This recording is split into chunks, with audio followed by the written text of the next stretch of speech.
Hi hello boss ಟಿವಿಯ ಸಮಸ್ತ ವೀಕ್ಷಕರಿಗೂ ನಮಸ್ಕಾರ. ನಾನು ನಿಮ್ಮ ತೀರ್ಥಸ್ವಾಮಿ ಬಾಬು. ಸದ್ಯ ನಾವಿವತ್ತು ಮೈಸೂರಲ್ಲಿದ್ದೀವಿ. ರೀಸನ್ ಇಷ್ಟೇ, ನಿಮ್ಮೆಲ್ಲರ ಪ್ರೀತಿಯ ಹಾಸ್ಯ ನಟ ಚಿಕ್ಕಣ್ಣ ಅವರ ಜೋಡೆತ್ತು ಸಿನಿಮಾದ ಕ್ಲೈಮ್ಯಾಕ್ಸ್ ಶೂಟಿಂಗ್ ನಡೀತಾ ಇದೆ. ಸೊ ಮೈಸೂರಿಗೆ ಬಂದಮೇಲೆ ನಾವೆಲ್ಲರೂ ಮಾತಾಡಿಸ್ತೇ ಇರೋಕ್ಕಾಗಲ್ಲ. ಸೊ ಆ ಸಿನಿಮಾದಲ್ಲಿ ನಿಮ್ಮೆಲ್ಲರ ಪ್ರೀತಿ ಒಬ್ಬರು ಫೇಮಸ್ ಅವರಿದ್ದಾರೆ. ಅವ್ರು ಯಾರು ಅಂತ ಪರಿಚಯ ಮಾಡ್ತೀನಿ. ಸೊ ಸಾಕಷ್ಟು ವಿಚಾರಗಳಿದೆ, ಮತ್ತೆ ತುಂಬ ದಿನ ಆದಮೇಲೆ ಅಪರೂಪಕ್ಕೆ ಸಿಕ್ಕಿದ್ದಾರೆ, ಮಾತಾಡಿಸ್ಬೇಕು, ಸಾಕಷ್ಟು ವಿಚಾರ ಕೇಳಬೇಕು. ನನ್ನದರ್ ದ್ಯಾನ್ ಬೇರೆ ಯಾರು ಅಲ್ಲ, ಹುಲಿ ಕಾರ್ತಿಕ್ ಅವರು ಸದ್ಯ ನಮ್ಮ ಜೊತೆ ಇದ್ದಾರೆ. ಅವ್ರನ್ನೇ ಮಾತಾಡಿಸ್ತಾ ಹೋಗ್ತೀನಿ. ಮೊದಲನೇದಾಗಿ ಹುಲಿ ಅವರೇ, ಹೇಗಿದ್ದೀರಾ? ಗರ್ಜನೆ ಮಾಡ್ಕೊಂಡು ಆರಾಮಾಗಿದ್ದೀರಾ ಅನ್ಸುತ್ತೆ? ಅಯ್ಯೋ ಆರಾಮ್, ನಿಜವಾಗ್ಲೂ ಚೆನ್ನಾಗಿದ್ದೀನಿ. ಜನರ ಆಶೀರ್ವಾದ ಪ್ರೀತಿಯಿಂದ ನೆಮ್ಮದಿಯಾಗಿದ್ದೀನಿ ರೀ, ಅಷ್ಟೇ. ಸೊ ಇವತ್ತು ಮೈಸೂರಲ್ಲಿ ಜೋಡೆತ್ತು ಸಿನಿಮಾದ ಕ್ಲೈಮ್ಯಾಕ್ಸ್ ಶೂಟಿಂಗು. ಚಿಕ್ಕಣ್ಣ ಅವರು ಒಂದು ಕಡೆ, ಸುನಿಲ್ ಅವರು ಒಂದು ಕಡೆ, ಇಬ್ಬರು ಒಂಥರ ಫೇಮಸ್ ಲೆಜೆಂಡರಿ ಆ್ಯಕ್ಟರ್ಗಳು. ಸೊ ಯಾವ ಥರ ಇದೆ, ಏನು ಹೇಳ್ತೀರಾ ಅಂತ? ಸೊ ಏನು ಗೊತ್ತೇನ್ರಿ, ನಾವೆಲ್ಲ ಇಂಡಸ್ಟ್ರಿಗೆ ಬಂದ್ರ ಮೇಲೆ ನಮಗೆಲ್ಲ ಗುರಿ ಇದ್ದಿದ್ದು ಒಂದೇ, ಚಿಕ್ಕಣ್ಣನ ಥರ ಆಗಬೇಕು. ಇವಾಗ ಚಿಕ್ಕಣ್ಣ ಬಂದರು, ಅವರಿಗೆ ಸಾಧು ಸರ್ ಥರನೋ ಇನ್ನೊಬ್ರು ಥರನೋ ಯಾರ್ದೋ ಅವರು. ನಮಗೆಲ್ಲ ಇನ್ಸ್ಪಿರೇಷನ್ ಇದ್ದಿದ್ದು ಏನಂದರೆ ಚಿಕ್ಕಣ್ಣನ ಥರ ಆಗಬೇಕು. ಯಾಕಂದರೆ ಚಿಕ್ಕಣ್ಣ ಗಾರೆ ಕೆಲಸ ಮಾಡಿರೋದು, ಅವರು ಸ್ಕಿಟ್ ಮಾಡಿರೋದು, ಅವರು ಕುರಿ ಪ್ರೋಗ್ರಾಮು, ಈ ಕುರಿ ಪ್ರತಾಪಣ್ಣನ ಅಂದರು, ಇವ್ರದ್ದೆಲ್ಲ ನಾವು ಪ್ರೋಗ್ರಾಮ್ ನೋಡಿ ನಮ್ಮೂರ ಗಣಪತಿ ಹಬ್ಬದಲ್ಲಿ ಚಿಕ್ಕಣ್ಣ ಟಿ ವಿಲಿ ಮಾಡಿರೋ ಸ್ಕಿಟ್ಟನ್ನು ನಮ್ಮೂರ ಗಣೇಶ ಹಬ್ಬದಲ್ಲಿ ಮಾಡ್ತಿದ್ವಿ. ಸೊ ಇಂಡೈರೆಕ್ಟಾಗಿ ಒಂಥರ ದ್ರೋಣಾಚಾರ್ಯ ನಮಗೆ ಚಿಕ್ಕಣ್ಣ, ನಾವು ಏಕಲವ್ಯ ಇದ್ದಂಗೆ. ಸೊ ನಾವು ಅದನ್ನು ಕಲ್ತು ಇವತ್ತು ಬಂದು ನಾವು ಕನ್ಸ್ಕೊಂಡಿರೋ ವ್ಯಕ್ತಿಯ ಸಿನಿಮಾದಲ್ಲಿ ನಾವೊಂದು ಪಾತ್ರ ಆಗಿರೋದು. ಇದೆಲ್ಲ ಈ ನೇಚರ್ ನಮಗೆ ಆಶೀರ್ವಾದ ಮಾಡಿರುತ್ತೆ. ಏನಂದರೆ ಆಗಲಿ, ನಾವೆಲ್ಲ ಅಂದ್ಕೊಂಡಿದ್ದೀವಿ ಮನಸ್ಸಲ್ಲಿ ಒಂದು ದಿವಸ ಇವ್ರ ಜೊತೆ ಆ್ಯಕ್ಟ್ ಮಾಡಬೇಕು ಅಂತ ನಮಗೊಂದು ಆಸೆ ಇತ್ತು. ಸೊ ಅದು ಇವತ್ತು ಫುಲ್ಫಿಲ್ಲು. ಅದರಲ್ಲೂ ಇನ್ನೊಂದು ವಿಶೇಷ ಅಂದರೆ, ಈಗ ಸುನಿಲ್ ಸರ್ ಇವರು ಕಮಿಡಿಯನ್ ಆಗಿ, ವಿಲನ್ ಆಗಿ, ಹೀರೋ ಆಗಿ, ಇನ್ನೆಲ್ಲ ಪಾತ್ರ, ಒಬ್ಬ ಹಾಸ್ಯ ನಟ ತಾನು ಹಾಸ್ಯ ನಟನಲ್ಲದೆ ಬಾಡಿ ಮಾಡಿ, ಸಿಕ್ಸ್ ಪ್ಯಾಕ್ ತೋರಿಸಿ ಎಲ್ಲದೂ ಮಾಡಬಲ್ಲ ಈ ಕಮಿಡಿಯನ್ಗೆ ಎಲ್ಲ ತಾಕತ್ತು ಇದೆ ಅಂತ ತೋರಿಸ್ಕೊಟ್ಟರು ಸುನಿಲ್ ಸರ್. ಇವತ್ತು ಈ ಸಿನಿಮಾದಲ್ಲಿ ನಾನು ಅವ್ರ ಮನೆ, ಅವ್ರ ಜೊತೆನೇ ಓಡಾಡ್ಕೊಂಡು, ಅವ್ರ ಡ್ರೈವರ್ ಥರನೋ, ಅವ್ರ ಕೆಲಸದ ಥರ, ಒಂದು ರೈಟ್ ಹ್ಯಾಂಡ್ ಥರ ಒಂದು ಪಾತ್ರ. ನನಗೆ ತುಂಬ ಖುಷಿ ಇದೆ. ಏನೋ ಗೊತ್ತಿಲ್ಲ, ನಾವು ಮಾಡಿದ ಪುಣ್ಯ ಅನಿಸುತ್ತೆ ನಮಗೆ. ಕೆಲವು ಟೈಮ್ ಅನಿಸುತ್ತೆ ನೋಡಿ, ನಾನು ಎಷ್ಟು ಪಾಪ ಮಾಡಿ ಇಂಡಸ್ಟ್ರಿಗೆ ಬಂದಿದ್ದೀನಿ ಅಂದರೆ, ರಾಜ್ಕುಮಾರ್ ಸರ್ನ ನೋಡೋಕ್ಕಾಗಿಲ್ಲ, ವಿಷ್ಣುವರ್ಧನ್ ಸರ್ ನೋಡೋಕೆ, ಶಂಕರ್ನಾಗ್ ಸರ್, ಅದೆಲ್ಲ ನಾನು ಅಪ್ಪು ಬಾಸ್ ಅವ್ರ ಜೊತೆ ಆ್ಯಕ್ಟ್ ಮಾಡೋಕ್ಕೆ ಆಗಿಲ್ಲ. ಈ ನೋವಿನ ಜೊತೆ ಸಮಾಧಾನ ಏನು ಅಂದರೆ, ಮೊನ್ನೆ ಊರ್ವಶಿ ಮೇಡಮ್ ಆಗಲಿ, ಇವತ್ತು ಸುನಿಲ್ ಸರ್ ಆಗಲಿ, ಆಮೇಲೆ ನಾವು ನಮ್ಮ ಇನ್ಸ್ಪಿರೇಷನ್ ಅದನ್ನು ಚಿಕ್ಕಣ್ಣ ಸರು, ದರ್ಶನ್ ಸರು, ಇವ್ರ ಜೊತೆ ಎಲ್ಲ ಆ್ಯಕ್ಟ್ ಮಾಡೋಕ್ಕೆ ಸಿಕ್ಕಿದೆಯಲ್ಲ, ಮೋಸ್ಟ್ಲಿ ಭಾಗ್ಯವಂತನೇ ಅನಿಸುತ್ತೆ. ನನಗೆ ಖುಷಿಯಾಗುತ್ತೆ. ಅದೇ ಅನೇಲಿ ಉಳಿಯೋದು ನನಗೆ ಯಾವಾಗಲೂ ಅನ್ಸೋದು, ನಾನು ಇಂಡಸ್ಟ್ರಿಗೆ ಬಂದು ಎಷ್ಟೇ ಸಿನಿಮಾ ಏನೇ ಮಾಡಿದ್ರು ಅಪ್ಪು ಸರ್ ಜೊತೆ ಒಂದು ಸಿನಿಮಾ ಮಾಡೋಕ್ಕಾಗಿಲ್ವಲ್ಲ. 99 ಅಷ್ಟೇ ನಮ್ಮ ಚಾರ್ಜ್ ಆಗೋದೀಗ. ಎಷ್ಟೇ ನೀವು ಏನೇ ಮಾಡಿ ಹಾಕಿ 99, ಇನ್ನು 1% ಅದೇನು ಫಿಲ್ ಆಗಲ್ಲ ಅಂದರೆ ಅದು ಅಪ್ಪು ಸರ್ ಜೊತೆ ನಾವು ಸಿನಿಮಾ ಮಾಡೋಕ್ಕಾಗಿಲ್ಲ ಅಷ್ಟೇ. ಅದೇ ನನಗೆ ಯಾವಾಗಲೂ ಅದೊಂದು ಕೊರಗುರಿ. ಅಟ್ಲೀಸ್ಟು ನಾವು ಫೋಟೋನೂ ತಗೊಂಡಿಲ್ಲ. ಹಾಂ, ಸೊ ನನಗೆ ಮೊನ್ನೆ ತನಕ ನಾನು ಅಪ್ಪು ಸರ್ ಇದನ್ನು ನೋಡೋಕ್ಕೆ ಹೋಗಿರಲಿಲ್ಲ ಅಲ್ಲಿ ಸಮಾಧಿ ಹತ್ರ. ನನಗೆ ಅಂದರೆ ಅದು ಅನಿಸ್ತಾನೆ ಇರಲಿಲ್ಲ, ಅಯ್ಯೋ ಹೆಂಗಪ್ಪ ಅದನ್ನು ಅಲ್ಲಿಗೆ ಹೋದರೆ ನಂಬಿಡಬೇಕು, ಅವರಿಲ್ಲ ಅನ್ನೋದು ನಂಬಿಡಬೇಕು.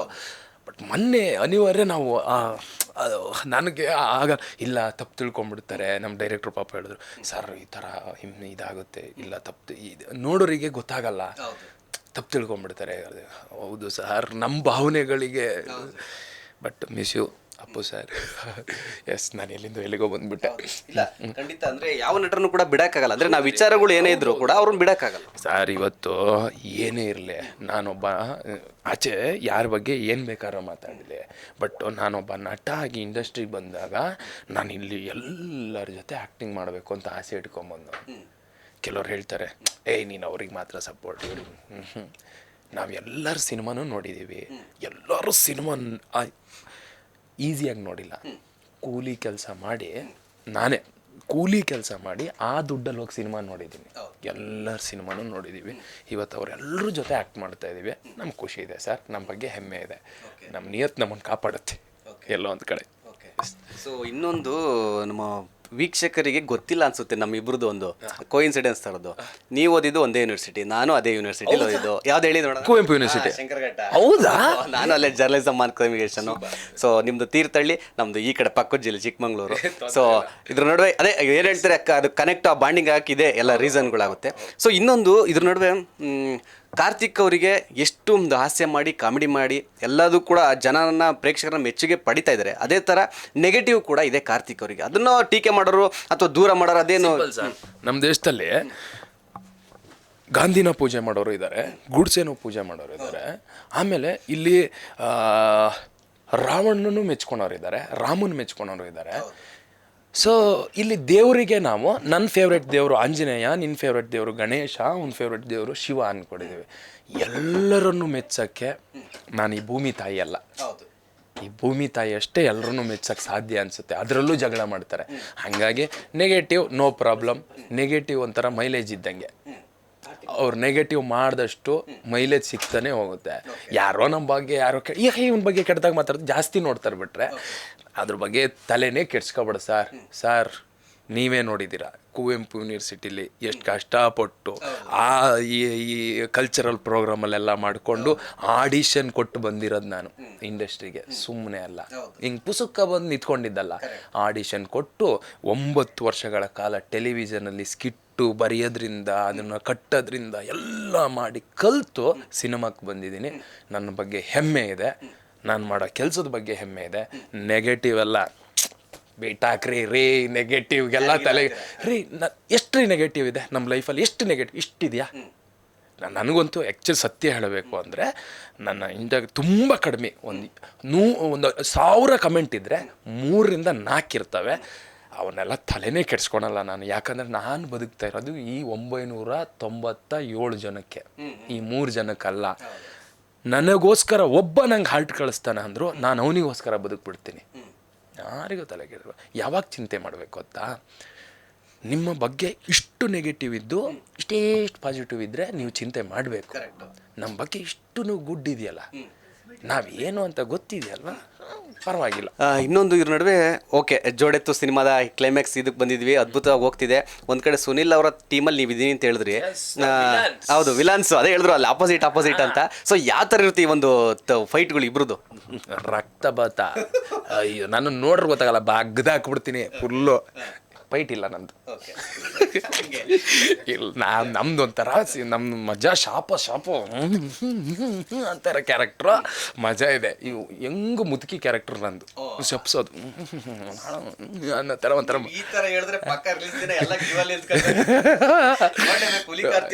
ಇಲ್ಲ ಮಜಾ ಇದೆ. ಸೊ ಆಮೇಲೆ ಈ ಸಿನಿಮಾದಲ್ಲಿ ನನಗೆ ಅವಕಾಶ, ಪಾಪ ನನ್ನ ಮರಿಲೇಬಾರ್ದು, ಸುಧಾಕರ್ ಸರ್ ಡೈರೆಕ್ಟ್ರು. ನಾವು ಡೆವಿಲ್ ಮಾಡೋಷ್ಟೊತ್ತಿಗೆ ನಮ್ಗೆ ಖುಷಿಯ ಪರಿಚಯ ಆಗಿ ಅಲ್ಲಿಂದ ಬಾ ಮಗನೆ, ಆಲ್ರೆಡಿ ಸಿನಿಮಾ ಕಾಸ್ಟಿಂಗ್ ಆಗಿದೆ ಮಗನೇ, ಇದೊಂದು ಕ್ಯಾರೆಕ್ಟರ್ ಇದೆ ಬಾ ಮಗನೆ ಅಂತ ಮಾಡಿ ನಮ್ಮ ಮಾದೇವಣ್ಣ ಪ್ರೊಡ್ಯೂಸರು ಅವರು ಅಷ್ಟೇ ಸಪೋರ್ಟ್ ಮಾಡಿ ಕರ್ಕೊಂಬಂದಿದ್ದಾರೆ. Thank you. ಚಿಕ್ಕಣ್ಣಂಗೆ ಕೂಡ ಥ್ಯಾಂಕ್ಸ್ ಅಣ್ಣ, ನನ್ನನ್ನು ಈ ಪಾತ್ರಕ್ಕೆ ಒಪ್ಕೊಂಡು ಈ ಸಿನಿಮಾದಲ್ಲಿರೋದಕ್ಕೆ. ಈ ಸಿನಿಮಾದ ಸ್ಪೆಷಲ್ ಏನು ಗೊತ್ತಾ?